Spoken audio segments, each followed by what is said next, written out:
Maayong gabi, kini ang Sugbo News Live. Gawa sa rehabilitasyon sa mga lugar nga nakaangkon og damage sa linog, gilantaw usab ni Governor Pam Baricuatro ang kamahinungdanon sa mental health ug emotional recovery isip kabahin sa disaster response.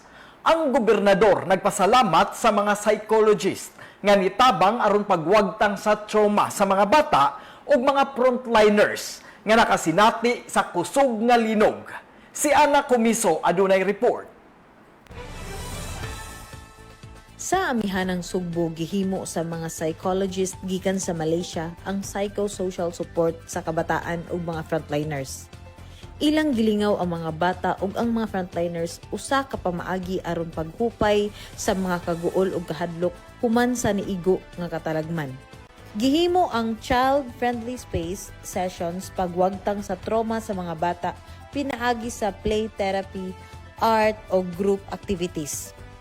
Ang Mercy Malaysia team nagpahigayon usab og counseling sessions sa mga health workers o personnel nga padayon nga nagserbisyo sukad pa sa kalamidad.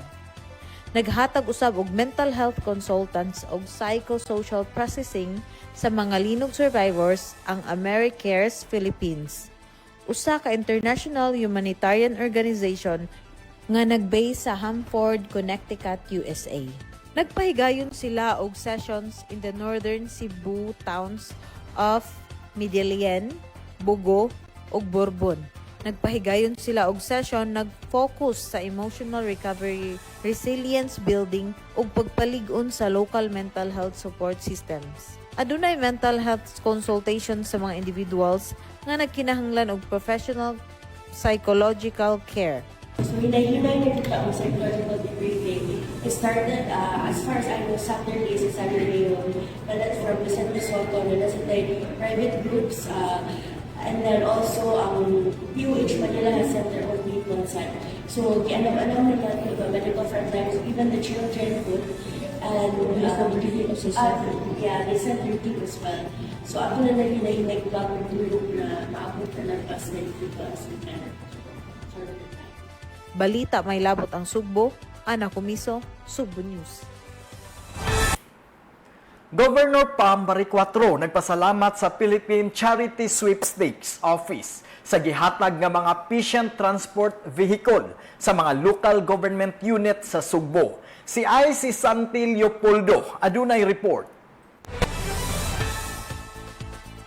Uban ni Governor Pam Baricuatro, formal na gitugyan ni PCSO Charity Assistance Department Manager Dr. Orlando Malaca ang 8 ka mga patient transport vehicle ngadto sa mga benepisyaryo nga local government unit.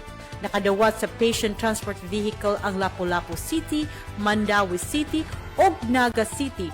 Ingon man ang mga lungsod sa Consolacion, Asturias, Alegria ug mga isla nga munisipalidad sa Puro ug San Francisco sa Camotes. Gihatag ang maong mga patient transport vehicle alang sa paspas nga transportasyon sa mga emerhensiya nga pangahinahanglan. Si Governor Pam Baricuatro nagpasalamat sa PCSO tungod kay dako kaayo og ikatabang ang patient transport vehicle sa kalungsuran labi na sa mga emergency nga sitwasyon. Inani ka-importansya ang atong ambulance. So, I'm glad na tagaan ta karon kay just in case bako. So, naatay mapadadayon ng mga ambulance ayuda dito sa Bugo. So, I'm hoping na GM will give us more. So, thank you so much. Si Governor Pam Baricuatro naglantaw sa paspas nga serbisyo nga makatao ug puno sa gugma. Balitang may labot ang Sugbo ay si Santi Leopoldo, Sugbo News.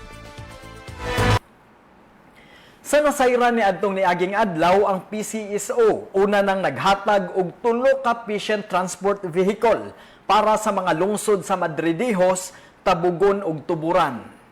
At ang uban pang mga kasayuran ug balita may labot ang Sugbo dinhi sa Sugbo News page. Sugbo anon manginlabot kita magpakabana tungod kay ato ang Sugbo. Sa mga hagit nga giatubang karon sa Sugbo tungod sa niigo nga katalagman. Kumbati ta Cebu. Ako si Monching Auxlero, maayong gabi.